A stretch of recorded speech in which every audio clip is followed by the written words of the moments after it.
Om Swastiastu. Kembali lagi di channel Gria Taksu, masih bersama saya Ratu Ayu. Pada kesempatan kali ini saya akan membahas tentang sedulur papat lima pancer atau sering dikenal dengan catur sanak. Nah, sebelum itu Ayu ingin meminta dukungan dulu dari teman-teman semua untuk like, subscribe, dan jangan lupa untuk menekan tombol lonceng yang ada di sebelahnya sehingga kami lebih bersemangat, kemudian lebih termotivasi lagi untuk membuat konten-konten yang menarik dan juga tentunya bermanfaat untuk kita semua.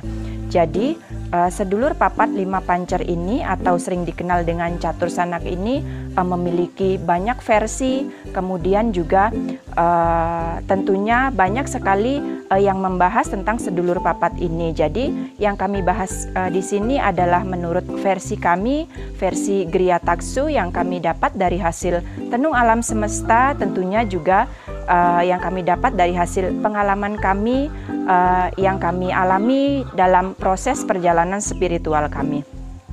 Nah, siapa itu sedulur papat atau saudara empat?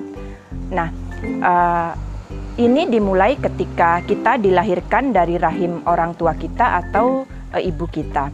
Yang pertama adalah kakang kawah atau air ketuban atau yeh nyom, atau sering disebut dengan anggapati. Dan yang kedua adalah adi ari-ari atau jabang bayi atau banaspati. Kemudian yang ketiga adalah getih atau darah atau sering disebut dengan merajapati. Kemudian yang keempat adalah pusar atau tali pusar atau lamas, yaitu lapisan lemak yang membungkus janin atau sering disebut dengan banaspati raja. Jadi keempat saudara kita ini mempunyai peranan masing-masing dalam hidup kita. Baik kita terima ataupun tidak, kita sadari ataupun tidak, energi atau daya spiritual dari keempat saudara kita ini akan selalu mendampingi kita. Tentunya juga keempat saudara kita ini memiliki peranan penting dalam proses kehidupan setiap manusia. Jadi kekuatan dari sedulur papat kita tersebut tergantung dari unsur yang membentuknya atau asal mulanya. Nah, yang membentuk saudara empat kita ini memiliki 4 unsur, yaitu yang pertama unsur tirta atau air, kemudian yang kedua adalah unsur bumi atau tanah, dan yang ketiga adalah unsur geni atau api, dan yang keempat adalah unsur angin atau udara.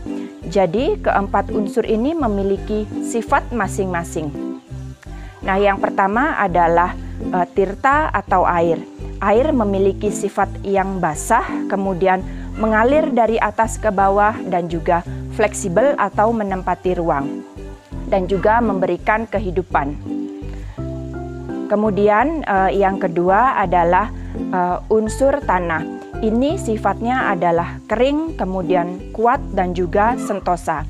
Nah, ini memiliki arti sabar, kemudian meskipun diinjak, kemudian mohon maaf diberikan kotoran, mungkin dikencingi, bahkan tanah ini tetap memberikan kehidupan dan juga memberikan manfaat bagi setiap manusia. Dan di sini bisa diartikan juga memberi tanpa pamrih. Kemudian yang ketiga adalah geni atau api. Nah, ini sifatnya adalah panas, kemudian arahnya ke atas, bisa menerangi tapi juga bisa membakar. Nah, ini memberikan karakter kepada diri kita sendiri, yaitu karakter marah, kemudian emosional, tapi juga bisa menjadi semangat, kemudian bisa juga menjadi sifat yang iri. Kemudian yang keempat adalah angin atau udara. Nah, ini sifatnya bisa menelusup kemana saja, kemudian memberikan kedamaian tentunya. Nah, keempat unsur ini wujudnya dalam diri manusia adalah menjadi sifat atau nafsu sesuai dengan arah atau tujuannya. Yaitu yang pertama adalah kakang kawah adalah berada di arah timur. Warnanya putih, kemudian lewatnya dalam diri manusia yaitu hidung, yaitu dengan bernafas. Artinya adalah jujur, tidak bisa berbohong. Jadi ketika hidung kita mencium aroma yang wangi, pasti juga akan dikatakan wangi. Kemudian juga jika hidung kita mencium aroma yang busuk ataupun asam, tentu juga dia akan jujur kepada kita. Kemudian ini adalah tujuannya adalah untuk ilmu pengetahuan dan tempatnya adalah di hati suci.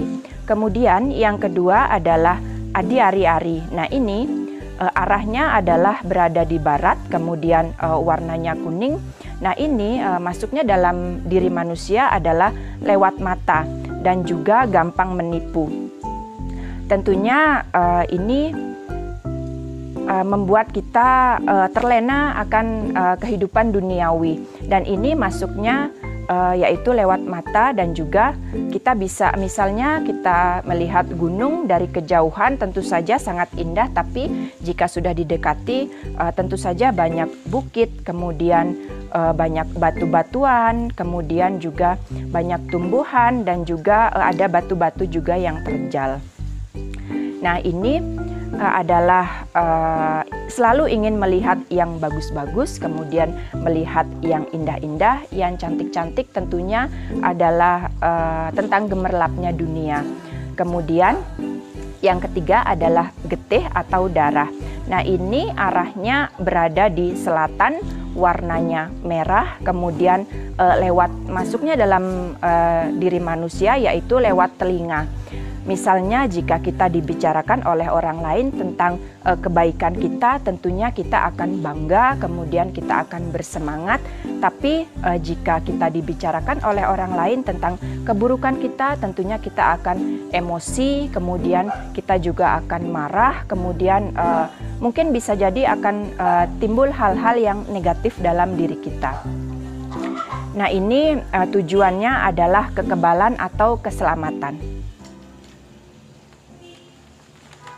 Kemudian yang keempat adalah pusar atau tali pusar.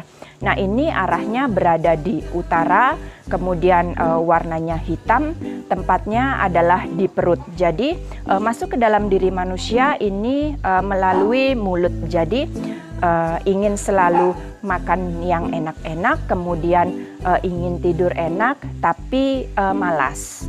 Nah itu tadi memang sifat negatif dari diri manusia, dan kita sendiri memang sudah memilikinya dari sejak kita lahir. Nah ini tujuannya adalah magic atau aliran hitam atau bisa jadi tenaga dalam. Nah demikian tadi Ayu bahas di sini tentang sedulur papat atau 5 pancer.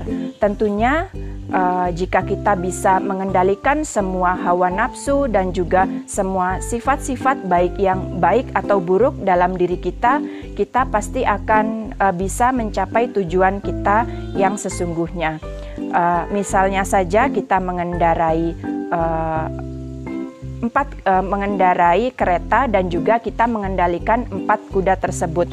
Jika kita bisa mengendalikan ke semua arah tersebut, tentunya kita akan bisa cepat sampai ke tujuan kita. Tapi jika ke semua saudara 4 tersebut tidak sejalan, kemudian tidak bisa bersatu, tentunya bisa jadi kita sendiri yang akan hancur ataupun kita tidak tahu akan tujuan kita yang sebenarnya. Nah demikian tadi Ayu bahas sedikit tentang sedulur papat 5 pancer atau catur sana.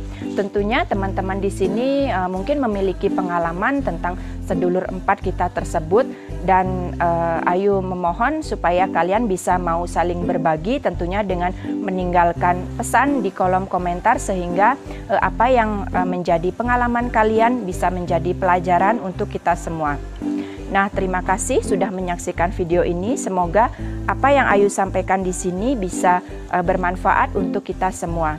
Sampai jumpa di lain kesempatan. Salam rahayu, salam damai penuh cinta kasih. Om Santi Santi Santi Om.